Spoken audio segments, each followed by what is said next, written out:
देख सकते हैं कक्षा 9th के लिए नवनीत हिंदी विशिष्ट, ठीक है। कक्षा 9th ये MP बोर्ड के लिए है, ये मध्य प्रदेश के पूरे स्टूडेंटों के लिए है। मध्य प्रदेश के जितने विद्यार्थी हैं सभी को कक्षा 9th के लिए यही बुक से आपको तैयारी करना है, ठीक है। तो चलते हैं नीचे और आपको बताते हैं कहाँ से आपको तैयारी करना है, ठीक है। तो यहाँ पास देख सकते हैं पूरे आपके चैप्टर विषय सामग्री के विषय में बताए गए हैं, ठीक है। यहाँ पास से विषय सूची दिया है। तो आज हमारा पहला यहाँ पास से होगा कविता का स्वरूप एवं विकास। तो आज हमारी तैयारी होगी यहाँ से और आपको पूरे यहाँ से क्वेश्चन भी आपके पेपर में आने वाले हैं। तो ये पूरे आपको अच्छे तरह से तैयारी कर लेना है, ठीक है। तो यहाँ पास से हम आज स्टार्ट करने जा रहे हैं दोस्तों। अगर चैनल पे नए हो तो चैनल को सब्सक्राइब कर लेना और अपने दोस्तों के साथ शेयर कर देना, ठीक है। तो यहाँ पास दिया है, क्या दिया है कि कविता क्या है, कविता क्या है। तो यहाँ पास दिया है कविता क्या है, इसके बारे में आपको जानकारी दे दे कि प्रसिद्ध समालोचक एवं चिंतक आचार्य रामचंद्र शुक्ल ने कविता की परिभाषा करते हुए कहा है कि कविता वह साधन है जिसके द्वारा सृष्टि के साथ मनुष्य के रंगात्मक संबंध की रक्षा और निर्वहन होती है, उसे कहते हैं हम कविता। क्या कहते हैं, कविता कहते हैं, ठीक है। तो यहाँ पास दिया है, अच्छे तरह से याद कर लेना। ये क्वेश्चन पेपर बन सकते हैं कि कविता क्या होता है, या आपके पेपर में आ भी सकता है कि कविता क्या होता है वो बताइए। तो आपको क्या इजली बताना है, कविता वह साधन है जिसके द्वारा सृष्टि के साथ मनुष्य के रंगात्मक संबंध की रक्षा और निर्वाहित होता है, उसे कविता कहते हैं, ठीक है। तो दोस्तों इसकी परिभाषा के लिए कौन इससे परिभाषा दिया है, तो यहाँ पास से आपका क्वेश्चन बन जाएगा आचार्य रामचंद्र शुक्ल ने। यहाँ पास से आपका बनेगा रामचंद्र शुक्ल जी द्वारा ने ये बोला गया है, ठीक है। तो यहाँ पास इस परिभाषा के अनुसार कविता की क्या होती है, 3 विशेषताएं या परिलक्षित होती हैं, ठीक है। तो यहाँ पास पहला दिया है कविता मानव एकता की प्रतिष्ठा करने का एक साधन है और यही उसकी उपयोगिता है, ठीक है। दूसरा है कविता में भाव एवं कल्पना की प्रधान होती रहती है। क्या होती है, कविता में भाव एवं कल्पना की प्रधानता रहती है, ठीक है। तीसरा है कविता जो होती है कवि के अनुभूति की अनुभुक्ति रहती है, अभिव्यक्ति होती है, ठीक है। तो ये आपको अच्छे तरह से तैयार कर लेना है कि कविता मानविकता की प्रतिष्ठा करने वाला एक साधन है, ठीक है। कविता में भाव एवं कल्पना की प्रधानता रहती है, कविता के कवि के अनुभूति की अभिव्यक्ति हो रहती है, ठीक है। यहाँ पास से आपको देख लेना है। दूसरा यहाँ पास से आप नीचे देख सकते हैं कि कविता का ब्रह स्वरूप। तो कविता का ब्रह स्वरूप 2 पक्ष में होते हैं, एक अनुभूति एक अभिव्यक्ति, ठीक है। अनुभूति और एक अनुभुक्ति। तो अनुभूति पक्ष का संबंध कविता से क्या होता है, एक आंतरिक स्वरूप से होता है। क्या होता है, अनुभूति पक्ष का संबंध कविता के आंतरिक स्वरूप से होते हैं, जबकि अभिव्यक्ति पक्ष का संबंध ब्रह रूप से होते हैं, ठीक है। ये आपको देख लेना है। कविता के ब्रह रूप के निर्धारण में निम्नलिखित कारकों के महत्वपूर्ण भूमिका होते हैं, जो होते हैं दोस्तों। अभिव्यक्ति पक्ष का संबंध होता है जिससे हृदय रूप से, तो देख लेना। अब यहाँ पास कविता ब्रह रूप जो ब्रह रूप के निर्धारण में निम्नलिखित कारकों की महत्वपूर्ण भूमिका होती है। तो कौन कौन से होती है, तो यहाँ पास लय होती है, तुक होती है, छंद होती है, शब्द योजना होती है, काव्य भाषा होती है, अलंकार होती है और काव्य गुण होती है। तो ये आपको याद कर लेना है कि ब्रह रूप से निर्धारण में निम्नलिखित कारकों में महत्वपूर्ण भूमिका किसकी किसकी होती है। तो लय, तुक, छंद, ये शब्द योजना, काव्य भाषा, अलंकार और गुण। तो इस सभी के बारे में अभी हम नीचे पढ़ेंगे और पूरे ये हमारे क्वेश्चन पेपर में बनने वाले भी हैं, ठीक है। ये पूरे आपको अच्छे तरह से नीचे भी ये क्वेश्चन आने वाले हैं, ठीक है। तो ये हम आपको नीचे पढ़ाएंगे, इसके बारे में आपको जानकारी देंगे। तो यहाँ पास देख सकते हैं कविता के आंतरिक पक्ष। तो कविता का आंतरिक पक्ष क्या होता है, कविता का आंतरिक पक्ष काव्य की आत्मा होती है, रसात्मक अनुभूति की तीव्रता, प्रभाव और विचारों का समावेश तथा कल्पना की सृजनात्मक से उत्पन्न संदर्भ बोध का संबंध कविता के आंतरिक पक्ष से होता है। इसके आंतरिक भाव, संदर्भ, विचार, संदर्भ, नर्द, संदर्भ और अप्रस्तुत योजनाओं का संदर्भ शामिल किया जाता है, ठीक है। यहाँ पास दिया है दोस्तों काव्य के भेद। अब यहाँ पास से हम आपको बताते हैं काव्य। काव्य के भेद कितने होते हैं? तो मुख्य रूप से काव्य के 2 भेद होते हैं। तो कौन कौन से होते हैं दोस्तों? दृश्य काव्य होता है और श्रव्य काव्य। तो दृश्य काव्य वो है काव्य होता है दोस्तों, जान जाइए, आपको बड़ा तरीके से बता रहा हूँ, आपको एक बार सुन लेना है और अच्छे तरह से दिमाग में फिट कर लेना है कि दृश्य काव्य होता क्या। जो चीज़ हम देखते हैं, जैसे कि हम कोई मूवी देखते हैं, कोई नाटक देखते हैं, या फिर कोई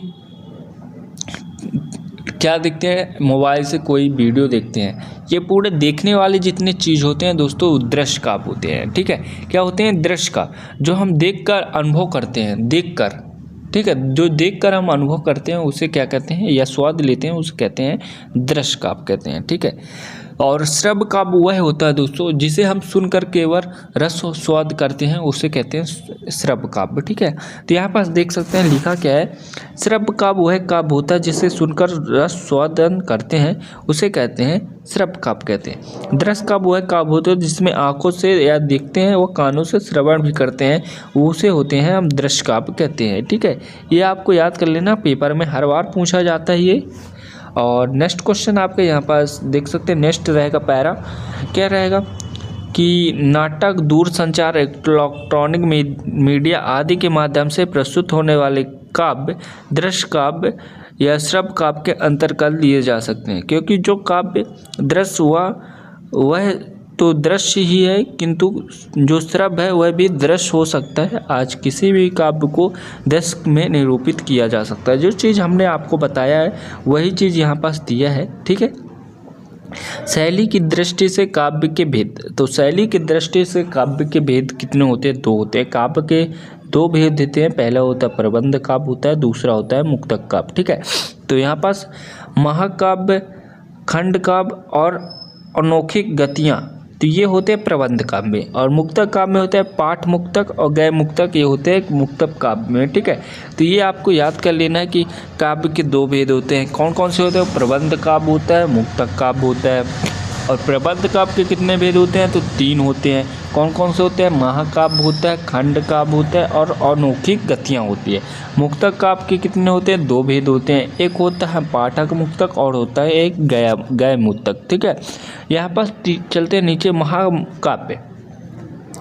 तो महाकाव्य दोस्तों, महाकाव्य के बारे में हम यहाँ पास आपको जानकारी देंगे, आपको अच्छे तरह से देख लेना है, क्योंकि महाकाव्य के बारे में हर बार पेपर में पूछा जाता है।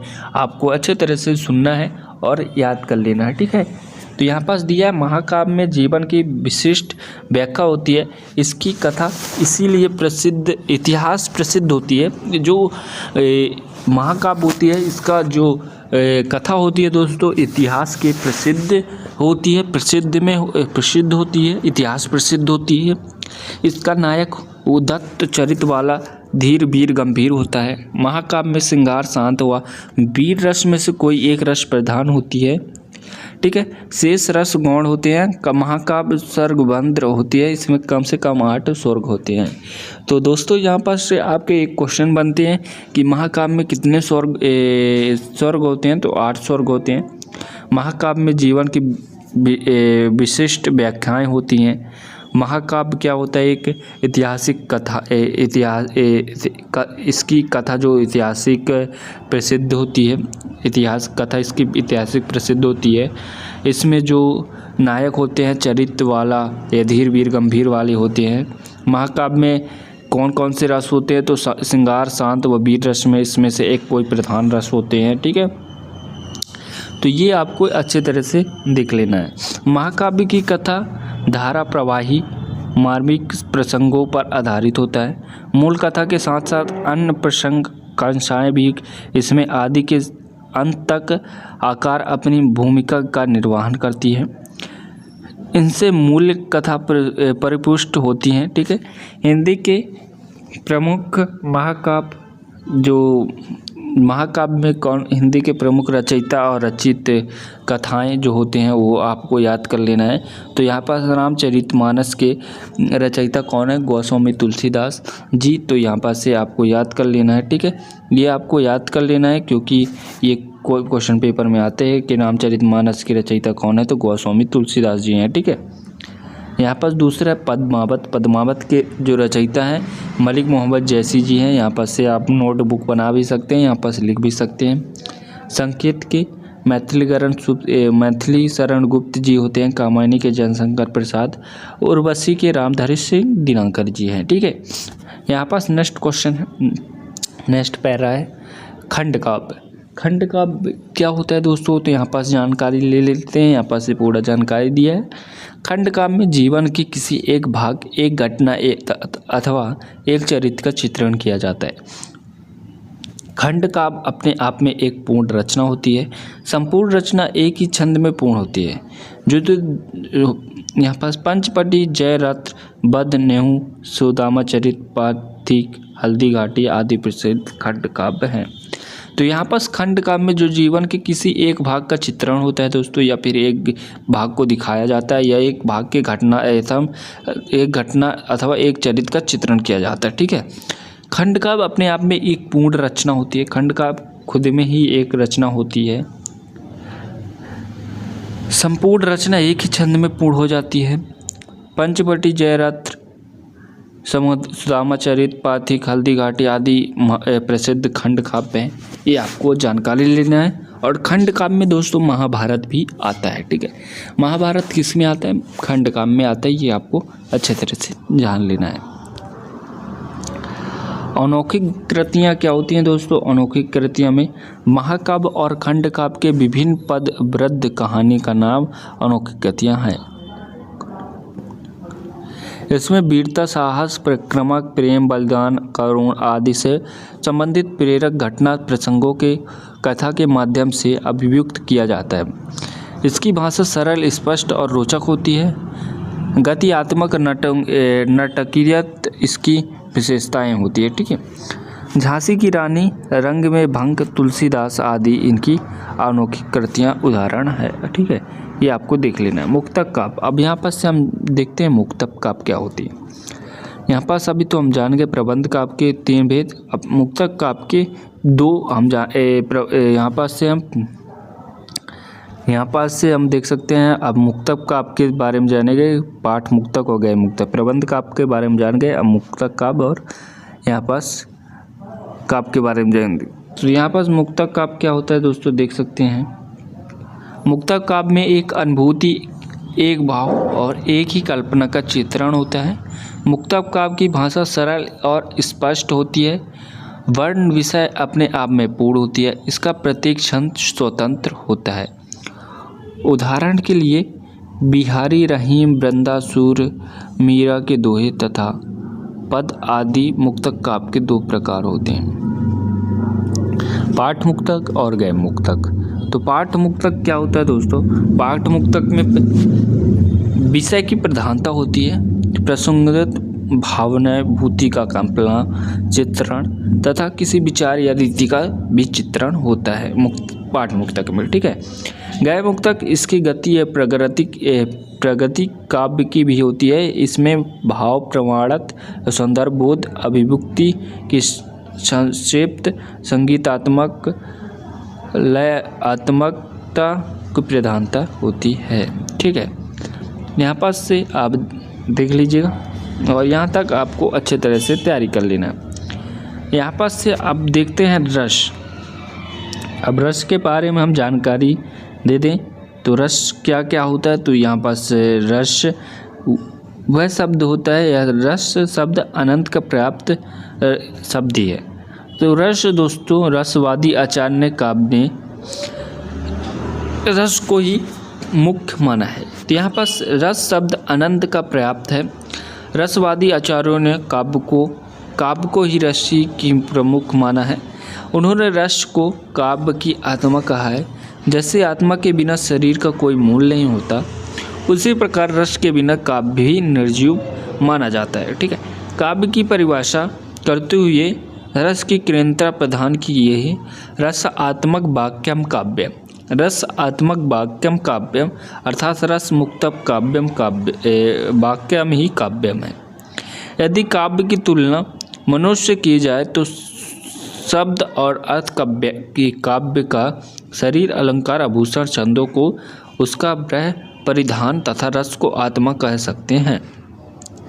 काव्य में रस का अर्थ आनंद स्वीकार किया गया है। साहित्य शास्त्र में रस का आर्थिक अलौकिक या लोकोत्तर आनंद होती है।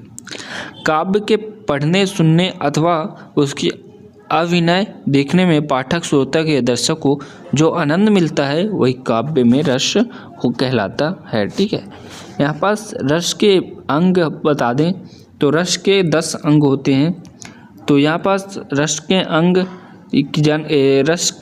4 होते हैं, 10 बोल दिए। ये रस के एवं उसकी स्थायी भाव 10 होते हैं। ये हम आपको बता दें कि रस के जो अंग होते हैं 4 होते हैं, स्थायी भाव, विभव, अनुभव और संचारी भाव। कौन कौन से होते हैं? स्थायी भाव होते हैं दोस्तों, विभव होते हैं, अनुभव होते हैं, संचारी भाव। और यहाँ पास विभव जो होते हैं दोस्तों, विभव के भी 2 होते हैं, आलंबन और उद्दीपन। ठीक है, और यहाँ पास आलंबन के 2 होते हैं, कौन कौन से? श्रव और विषय, आश्रय और विषय। ठीक है, तो यहाँ पास आपको देख लेना है। और रस के स्थायी भाव के बारे में जान लेते हैं। रस एवं उसके स्थायी भाव 10 होते हैं। रस श्रृंगार के होता है दोस्तों स्थायी भाव रति। ठीक है, हर्ष रस के होते हैं हर्ष। करुण का होता है दोस्तों शोक। रौद्र का होता है क्रोध। विभत्सोक का होता है जुगपुष। भयानक का होता है भय। अद्भुत का होता है विस्मय। वीर रस का होता है उत्साह। शांत रस का होता है निर्वेद। और वत्सल का होता है वत्सल। ठीक है, तो ये आपको याद कर लेना है। पेपर में पूछ सकता है कि श्रृंगार रस का स्थायी भाव क्या है। तो रीति होता है हर्ष रस का हर्ष होता है, करुण का शोक होता है, रौद्र का क्रोध होता है, विश्वास का जुगपुष होता है, भयानक का भय होता है, अद्भुत का विस्मय होता है, वीर का उत्साह होता है, शांत का निर्वेद होता है, वत्सल का वत्सल होता है। तो ये आपको याद कर लेना। ठीक है, यहाँ पास देख सकते हैं आचार्य भारत ने नाटक में 8 रस माने थे। पर्वती आचार्य ने संत रस को अतिरिक्त स्वीकृति देकर कुल 9 रस माने। वहीं जाकर दोस्तों महाकवि सूरदास ने वत्सल संबंधित मधुर पद लिखे और तो एक अन्य रस वत्सल रस का स्थापना भी की। भक्ति रस के रूप में भी मान लिए जाने का आग्रह भी किया।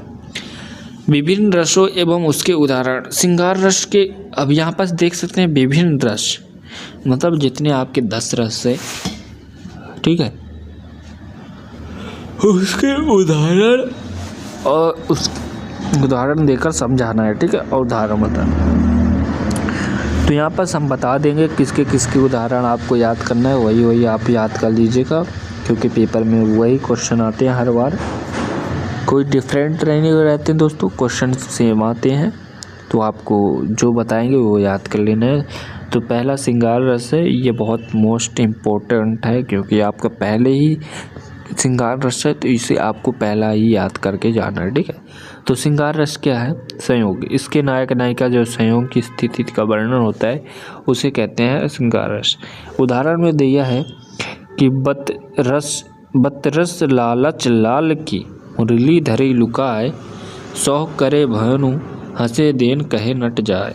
तो इसमें क्या कहा है कि वियोग नायक नायिका के बिछड़ने या दूर देश में रहने की स्थिति का वर्णन वियोग श्रृंगार की व्याख्या व्यंजन है। ठीक है, यहाँ पास दूसरा दिया है दोस्तों उदाहरण, उसी का श्रृंगार रस का दूसरा दिया है।